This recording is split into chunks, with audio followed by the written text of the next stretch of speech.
Bonjour à tous. Donc nous sommes aujourd'hui dans cette étude destinée au groupe de jeunes. Mais voilà, elle est sur YouTube, donc elle est destinée à tous en fait.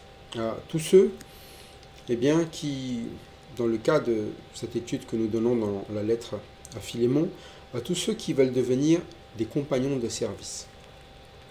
À tous ceux qui veulent œuvrer avec ceux qui œuvrent déjà pour le Seigneur.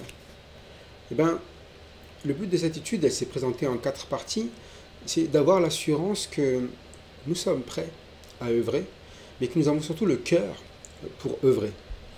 Ça fait déjà depuis quelques semaines, donc quelques mois, puisque c'était en 4 parties, que nous sommes arrêtés dans cette petite lettre. C'est une lettre de 25 versets. Vous la lisez en même pas 5 minutes dans la réalité, mais on s'est arrêté dessus pour vraiment comprendre. Voilà, comme il dit depuis le début, ça s'adresse à Philémon, notre bien-aimé et notre compagnon d'œuvre.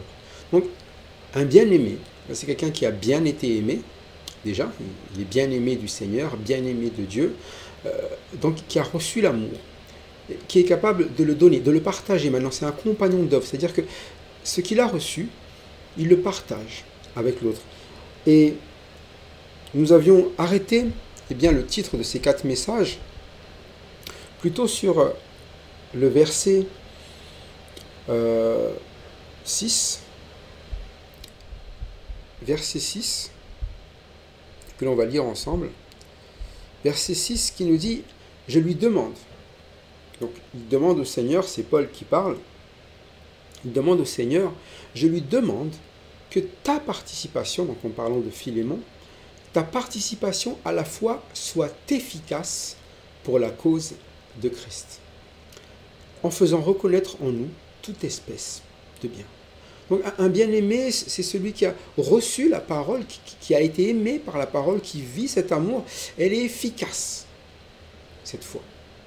Efficace, mais pas pour n'importe quoi. Elle n'est pas efficace pour avoir ce que l'on veut, elle n'est pas efficace là pour combler nos désirs plutôt, mais elle est efficace pour la cause de Christ. C'est-à-dire qu'on va regarder, mais qu'est-ce que Christ veut? Et cette fois, nous croyons que si nous la mettons en pratique, ce que Christ veut se fera. Et ce que Christ veut, c'est faire du bien aux hommes. Et faire du bien, c'est leur faire vivre ce qu'il y a dans la parole, leur faire connaître la vie en Dieu. C'est ça qui est bien. C'est la vie selon Dieu, la vie en Dieu, la vie de Christ. Et la cause de Christ, c'est cet amour que nous allons transmettre à ceux qui ne l'ont pas.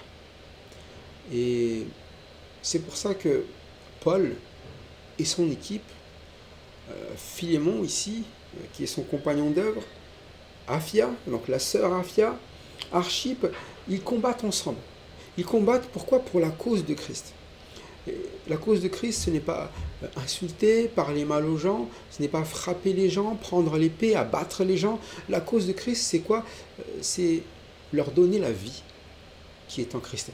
Et la vie qui est en Christ est une vie sainte, une vie pleine de joie, la vie qui s'appelle l'amour, agapé. Et des compagnons d'œuvre, donc, œuvrent dans cet amour. Ils participent à la foi. Tant que ta participation à la foi soit efficace. Donc, il y a une participation à cette foi, c'est-à-dire qu'il y a une obéissance à la parole qui la rend efficace pour la cause de Christ. Et elle fait quoi? Toute espèce de bien pour ceux qui œuvrent aussi pour Christ. Premièrement, ici, il dit toute espèce de bien pour Paul. Et ce que Paul réclame maintenant à Philémon de manière pratique, c'est de renvoyer Onésime. Donc Onésime, c'est celui qui s'est converti en captivité avec Paul. Il a connu ce Seigneur-là et c'était un esclave de Philémon. Et il semble qu'il ait accepté le Seigneur maintenant et Philémon il dit maintenant tu le retrouves comme un frère. Et c'est ça la joie. Mais s'il est parti de chez Philémon, c'est qu'il a été inutile. Il a sûrement déserté son travail, déserté son rôle de serviteur. Un esclave à l'époque, je le rappelle, c'est quelqu'un qui offrait ses services en échange d'une dette qu'ils ont envers la personne. Et il semble qu'Onésime ait été inutile. C'est-à-dire qu'il n'était pas capable d'être utile pour payer sa dette. C'est comme s'il était là, et puis il ne servait à rien au final. Il coûtait même peut-être plus qu'autre chose. Et maintenant, Onésime, comme il a accepté le Seigneur, Paul dit qu'il lui est utile. Tellement utile que Paul lui dit, écoute, s'il te doit quelque chose, s'il te doit de l'argent, s'il a une dette à rembourser, quoi que ce soit, Paul lui dit, je vais payer. Je paierai moi-même. Mais quand même, je ne suis pas là pour que on parle d'argent, entre frères et sœurs.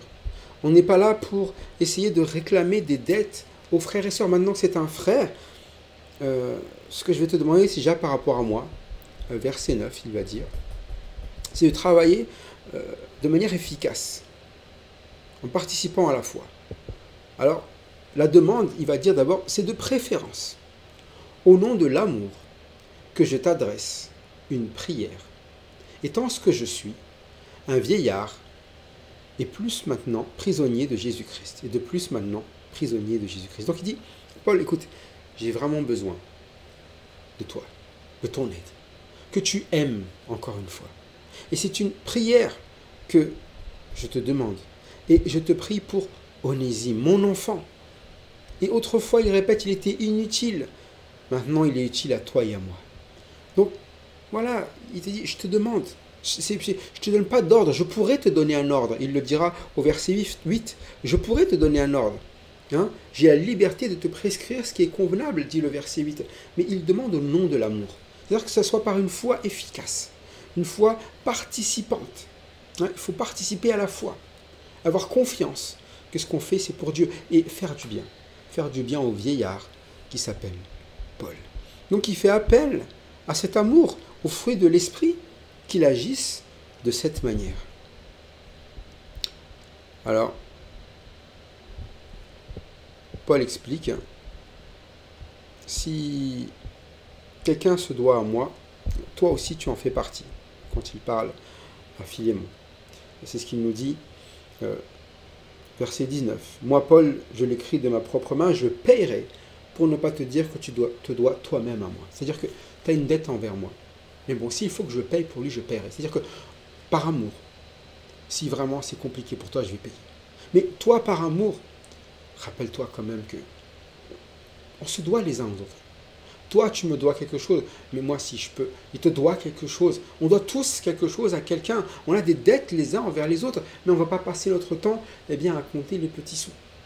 Ce que l'on veut simplement, c'est pouvoir travailler ensemble, travailler pour le Seigneur, travailler de manière efficace, des compagnons d'œuvre. Et toi, tu es mon compagnon. Alors, qu'est-ce que j'attends d'un compagnon? Qu'est-ce que vous attendez d'un compagnon? Lorsque vous travaillez avec quelqu'un, qu'attendez-vous de lui? On va lire à partir du verset 20, qu'on a déjà vu la dernière fois, jusqu'à la fin, verset 25. Qu'est-ce qu'on attend? Eh bien, d'un compagnon de service. Oui, frère, que j'obtienne de toi cet avantage dans le Seigneur. Tranquillise mon cœur en Christ.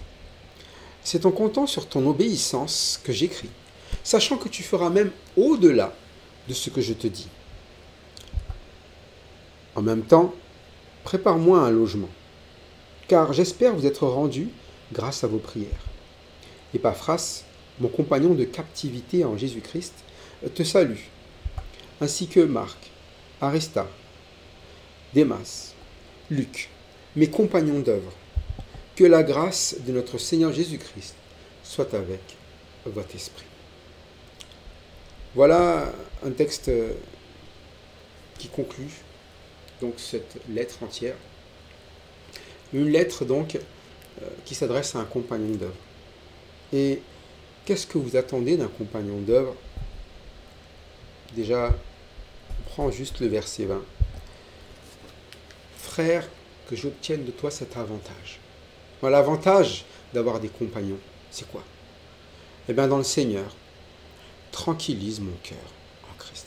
Des compagnons d'œuvre sont un avantage dans le Seigneur parce qu'ils tranquillisent notre cœur en Christ. C'est-à-dire que nous savons que si nous leur remettons quelque chose, nous leur demandons quelque chose, ils ne vont pas agir selon leurs égos.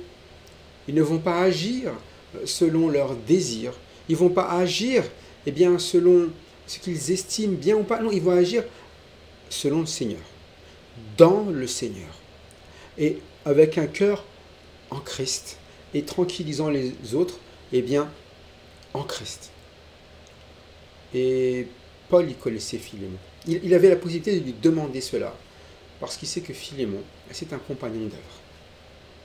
Parfois, vous savez, il y a des personnes avec qui vous avez l'habitude d'œuvrer, de travailler. Et vous savez que vous pouvez être tranquille. Que quand s'il y a un besoin, vous leur priez quelque chose, parce que c'est pour l'œuvre du Seigneur, vous savrez qu'ils vont vous dire, t'inquiète pas. Oui, pas de problème. Et puis, pour d'autres qui n'ont pas l'habitude de travailler dans le Seigneur, vous le savez aussi, parce que quand vous leur demandez quelque chose, c'est toujours difficile. Tu sais, il y a ça, ce besoin. Oui, mais bon, moi, je peux pas. Là, j'ai pas le temps. Là, j'ai pas. Et c'est ça, souvent, le problème. C'est que nous ne sommes pas de ceux, parfois, qui tranquillisent les cœurs. On est inquiet. Quand on s'adresse à quelqu'un, je sais pas comment il va le prendre. Je sais pas comment il va œuvrer. Je sais pas comment il va répondre. Il va peut-être pas dire oui. Peut-être qu'il va... Et pourtant, c'est quelque chose de bon. Il y a besoin d'aide. À qui je vais demander? Normalement, un compagnon d'œuvre, c'est quelqu'un qui dit, mais je sais que je peux lui demander. Et j'espère que vous vous dites, vous qui êtes derrière, en dos, je sais que je peux lui demander. J'ai un problème, je sais que je peux lui demander. Il peut dire oui ou non, selon ce qu'il a ou pas. J'aime bien cette expression, j'ai ni or ni argent, mais ce que j'ai, je te le donne. C'est-à-dire que ce que tu n'as pas, tu n'as pas. Mais alors, ce que tu as, on va le donner. Mais pourquoi? Pour la cause de Christ. Pour faire du bien à ceux qui œuvrent en Christ. Ce n'est pas non plus pour tous ceux qui vous disent « Ah, donne-moi ceci, donne-moi cela », vous devez donner parce qu'ils le veulent. Non, d'abord, c'est pour la cause de Christ. C'est parce qu'on œuvre pour Christ. Et la question, c'est est-ce que vous êtes des personnes, lorsqu'on vous demande, c'est pour le Seigneur, on a besoin de personnes. On a besoin de personnes qui nous accompagnent. On a besoin de personnes qui nous donnent. Est-ce que tu veux bien laisser Onésime venir avec nous? Est-ce que tu veux bien laisser Onésime pour travailler à ta place? Parce que toi, tu aurais pu travailler, mais donne Onésime. Qu'est-ce qu'il dit à Philémon? Et c'est un avantage que vous avez dans le Seigneur. C'est que vous pouvez être tranquille avec les personnes qui sont des compagnons d'œuvre. Des personnes qui ont donné leur vie pour une foi en Christ. Et qui se disent simplement Christ d'abord. Ce n'est pas toujours comme ça. Mais c'est par contre la demande de la parole. C'est pour ça qu'il dit, oui frère, que j'obtienne de toi cet avantage. C'est un avantage que je peux avoir de Philémon. C'est un compagnon de service. Un avantage dans le Seigneur. Tranquillise mon cœur en Christ. Est-ce que vous êtes une personne où on peut être tranquille quand on vous demande quelque chose, quand on vous remet quelque chose, on est là en train de dire, qu'est-ce qu'il va encore dire, qu'est-ce qu'il va encore faire? Mais comment on peut être une personne qui tranquillise les autres, qui tranquillise le cœur de ceux qui œuvrent pour Christ, tranquillise le cœur en Christ des frères et sœurs?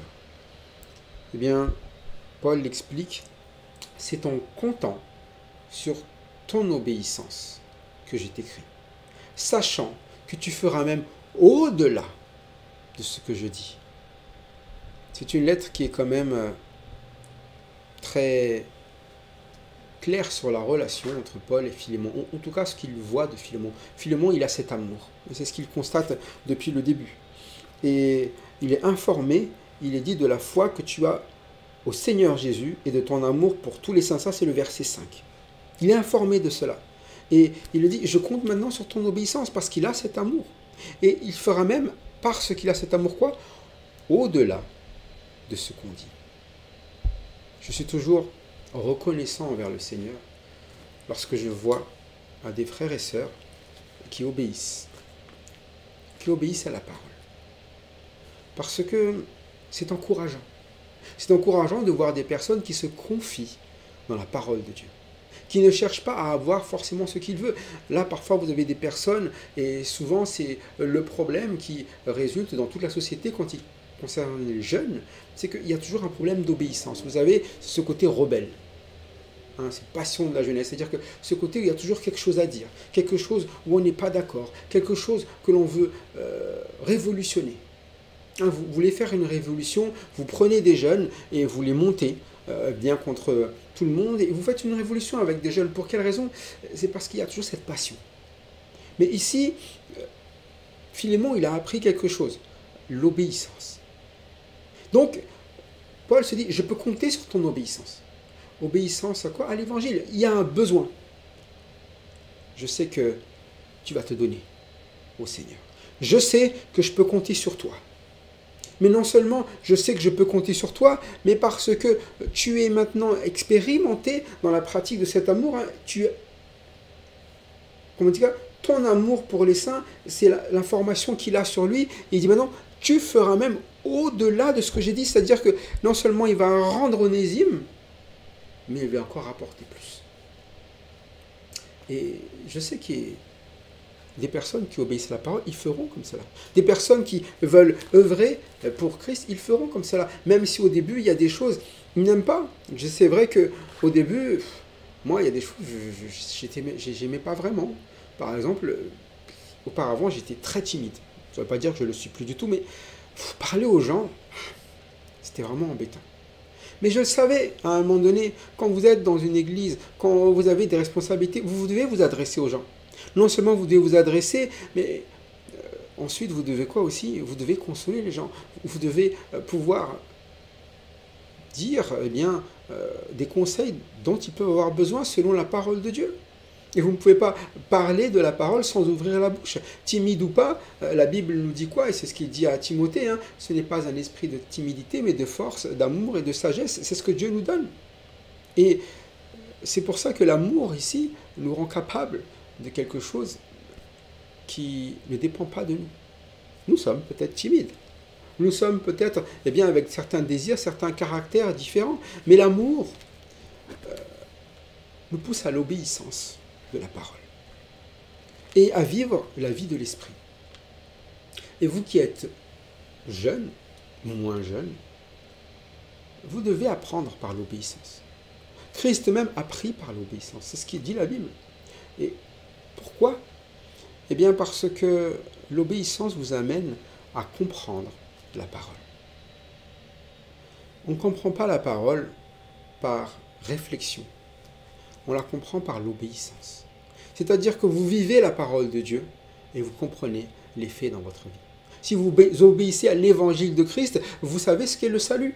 Si vous n'obéissez pas à l'évangile de Christ, vous ne savez pas ce que c'est que le salut. Par exemple, vous devez croire que Jésus-Christ est le Sauveur, c'est celui qui vous a quoi délivré de vos péchés.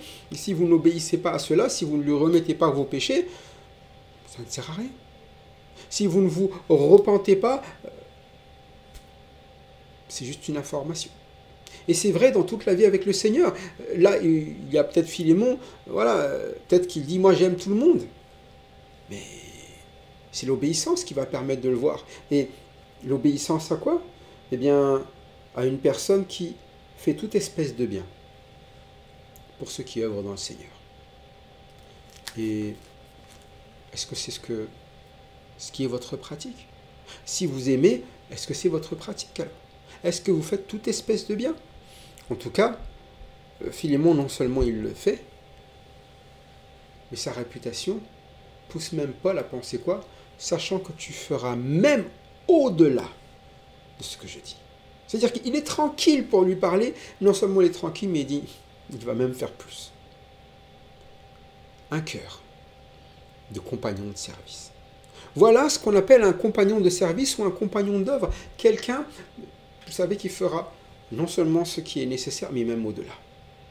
Vous êtes tranquille quand vous le mettez quelque part, quand vous lui demandez quelque chose. Et je prie vraiment que chacun d'entre nous soyons des compagnons d'œuvre les uns envers les autres. Et il n'hésite même pas, lorsqu'il passe là-bas, il dit quoi? En même temps, j'ai autre chose à te demander. Prépare-moi un logement, car j'espère vous être rendu grâce à vos prières. Il a dit, non seulement il demande Onésime, mais tout, mais il dit, mais je vais passer. Prépare-moi un logement, un endroit où dormir. Et il sait qu'il peut compter sur Philémon. Parce que Philémon, c'est déjà quelqu'un qui participe dans l'œuvre. Comment? Déjà, il prie, grâce à vos prières. Philémon fait partie de ceux qui prient pour voir Paul sortir de prison. Seigneur, fais que Paul sorte, fais qu'il puisse continuer à travailler, fais qu'il puisse continuer à œuvrer. Et c'est ça aussi des compagnons de service avant tout, de prier les uns pour les autres. De prier continuellement les uns pour les autres, de rendre grâce pour la vie des uns des autres. Ce n'est pas juste des horaires de bureau où on travaille ensemble et puis quand c'est fini, on s'oublie. Il y a une relation. De sorte que non seulement on pense les uns aux autres, on prie les uns pour les autres, on demande à ce que les besoins des uns des autres soient pourvus. Et quand on peut, parce que Dieu nous a donné la possibilité, on le fait. Là, Philémon a la possibilité de pourvoir aux besoins de Paul. Il a prié pour Paul. Et non seulement cela, mais Paul lui dit aussi, prépare-moi un logement. Parce que vous priez pour que je sois rendu. Et grâce à ces prières, voilà, je vais peut-être vous être rendu. Donc, prépare-moi un logement. Il avance vraiment avec foi. Paul a dit, prépare-moi, vas-y, à l'avance, tu peux déjà commencer à le faire. Philémon, mes amis, est un exemple de compagnon que nous devrions être. Philémon n'est pas juste, un voisin de chaise dans l'église. Philémon n'est pas juste un contact, que vous avez. Non, c'est un compagnon d'œuvre. Et Paul œuvre. Philémon œuvre avec lui. Tout comme la sœur, comme il a dit, la sœur Aphia, ou comme Archippe, compagnon de combat. Accompagnons-nous les uns les autres dans la vie en Christ. Et c'est ça que j'aimerais voir dans le groupe de jeunes, un groupe uni.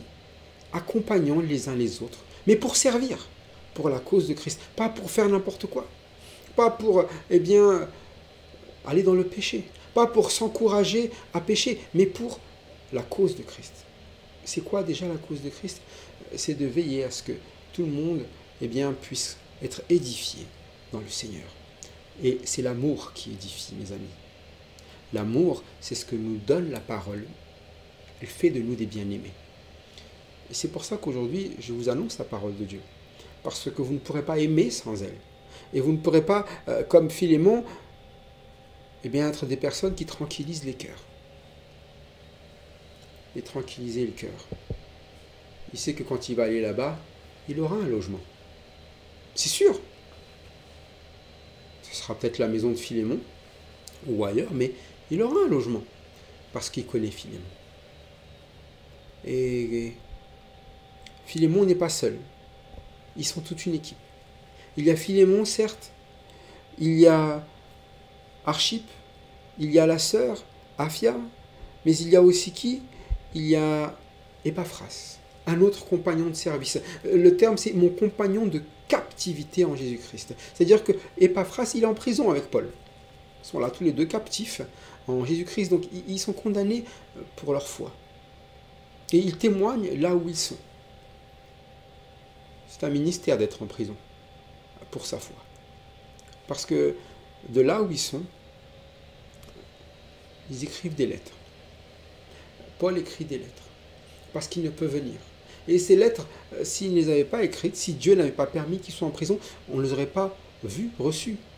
C'est toujours mieux de voir les gens face à face. Souvent, vous voyez Paul qui forme le projet d'aller ici, là, et puis parfois il ne le fait pas. Donc il écrit une lettre du coup. Mais cette lettre, vous vous dites, quand même, ça aurait été mieux de les voir en face. Mais parfois, Dieu ne permet pas certaines choses pour que d'autres puissent en profiter comme nous. Aujourd'hui, nous profitons de ces lettres.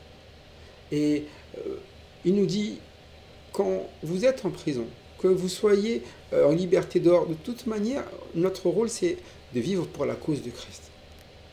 Donc, d'aider, où que vous soyez. Philémon est dehors, Paul est à l'intérieur. Philémon prie pour Paul. Paul, enseigne Philémon à aimer ici.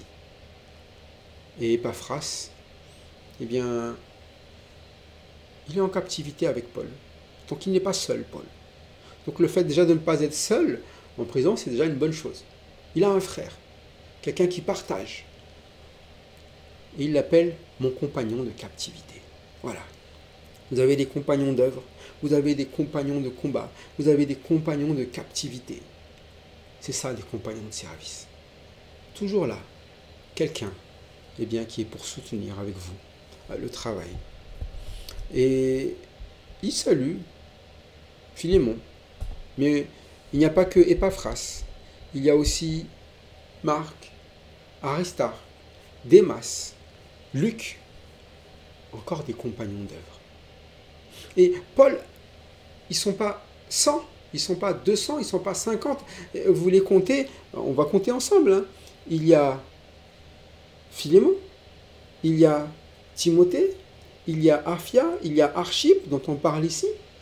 Mais il y a qui aussi Épaphras, il y a Marc, Aristarque, Démas, Luc. Avec Paul, ça fait 10. Ils sont 10. Vous dites, c'est un petit groupe, qu'est-ce que ce petit groupe peut bien faire? Ce petit groupe a changé la vie de milliers de personnes. C'est-à-dire que leur témoignage, à eux seuls, ont transformé la vie de beaucoup de personnes, ont ramené la vie de beaucoup de personnes à Christ, dans la mienne. Mais parce qu'ils ont été des compagnons d'œuvre.